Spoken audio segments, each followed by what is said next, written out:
ترتكز العسكرية المصرية على مدار تاريخها المجيد على تبني النظريات العلمية في إعداد القائد الشامل طبقا لأحدث نظم الزمن المعاصر، بداية من عهد مينا وأحمس ونهاية بقادة حرب أكتوبر الذين حققوا النصر لمصر واستردوا لها كرامتها. ويحظى بناء القائد باهتمام بالغ من القيادة العامة للقوات المسلحة، حيث يستمر إعداد القادة طوال مدة خدمتهم بالقوات المسلحة، خاصة أن العلوم العسكرية في تطوير مستمر ودائم ولا بد من ملاحقتها ومسايرتها، بحيث يتناسب تأهيل وإعداد القادة مع المهام والواجبات المكلفين بها.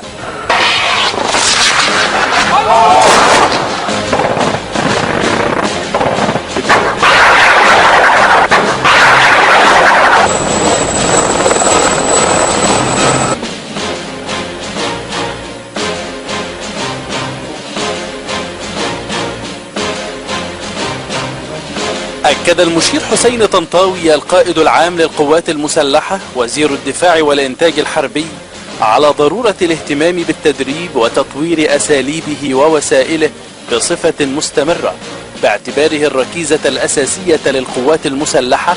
وضرورة تأصيل خبرات القتال وتحقيق أفضل الأساليب لاستخدام الأسلحة والنيران وتنفيذ المهام بكفاءة ودقة عالية، موضحا أهمية التعاون بين جميع القوات والوسائل لتحقيق الأهداف من أعمال القتال، حتى تظل القوات المسلحة قوية وقادرة على تنفيذ مهامها في جميع الأوقات وتحت مختلف الظروف.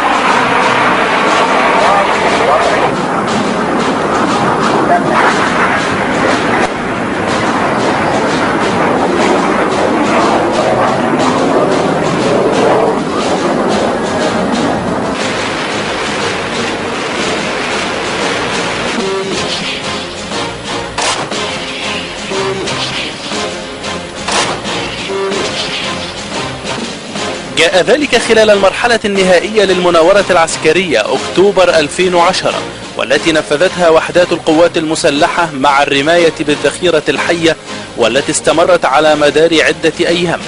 وذلك في إطار الخطة السنوية للتدريب القتالي لتشكيلات ووحدات القوات المسلحة، والتي تواكب احتفالات مصر بالذكرى 37 لانتصارات أكتوبر المجيدة. وقد شارك في تنفيذ المناورة وحدات المشاة الميكانيكي والعربات المدرعة والدبابات ووحدات من المدفعية بأنواعها المختلفة وعناصر متعددة من القوات الجوية ووسائل وأسلحة الدفاع الجوي والقوات الخاصة والمهندسين العسكريين والحرب الكيميائية، في تعاون وثيق جسد الكفاءة القتالية العالية بين كافة العناصر والوحدات المشاركة في المناورة. وتضمنت المرحلة رفع حالات الاستعداد القتالي واحتلال منطقة الانتظار الأمامية وتأمينها والتحضير والتنظيم للمعركة الهجومية ومهاجمة واقتحام الحد الأمامي لدفاعات العدو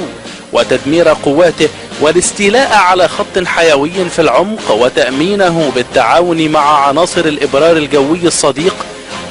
وظهر خلال المراحل التدريبية للمناورة مدى الدقة في التعامل مع الأهداف الميدانية وإصابتها من الثبات والحركة، وما وصلت إليه العناصر المشاركة من مهارات ميدانية وقتالية عالية وقدرة على استخدام الأسلحة والمعدات وتنفيذ أعمال التجهيز الهندسي.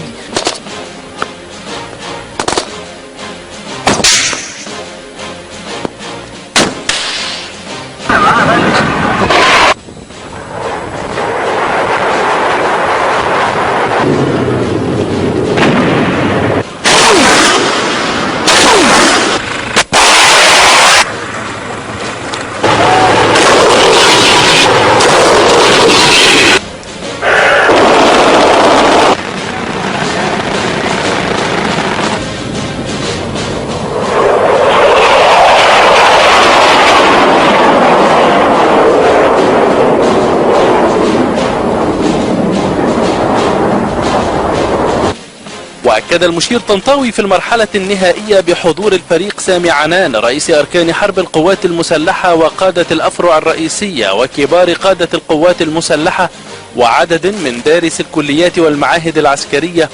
أكد المرونة والسرعة في تنفيذ المهام على مستوى القادة الأصاغر والوحدات المقاتلة الصغرى لكافة التخصصات حتى يكونوا قادرين على اتخاذ القرارات السليمة ومواجهة المواقف المختلفة في أقل وقت ممكن وفي مختلف ظروف المعركة.